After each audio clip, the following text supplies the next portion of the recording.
ஹாய்ங்க, இன்னைக்கு காலையில் வந்து பார்த்தீங்கன்னா எந்திரிச்சோடனே ஃபஸ்ட்டு இன்ஸ்டாகிராமில் எனக்கு வந்த ஒரு வீடியோ. ஸோ அது எந்த வீடியோ அப்படின்னு பார்த்தீங்கன்னா, ஜெகாகைஷு பொட்டிக்கில் வந்து அக்கா பேசியிருப்பாங்க.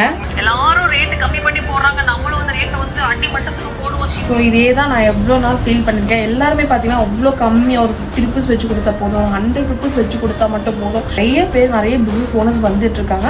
இன்னைக்கு இது நல்லா இருக்கும், போக போக பார்த்தீங்கன்னா நீங்கள் தான் ரொம்பவே லாக் ஆகிடுவீங்க. ஸோ நம்ம தங்கம் பொட்டிக்கில் வந்து பார்த்தீங்கன்னா இன்னைக்கு வரைக்கும் நம்ம வந்து நிறைய பேர் கேட்டிருக்காங்க, இவ்வளோ கொடுத்துருக்கீங்க, அங்கே இவ்வளோ தாங்க ரேட்டு அப்படின்னு வந்து கேட்குற எத்தனையோ பேர்த்துக்கு அவங்கள பற்றி நான் வருத்தப்படவே மாட்டேன். ஆனால் இது கொடுக்குறாங்க பார்த்தீங்களா, அவங்கள பற்றி நான் ரொம்ப வருத்தப்பட்டிருக்கேன்.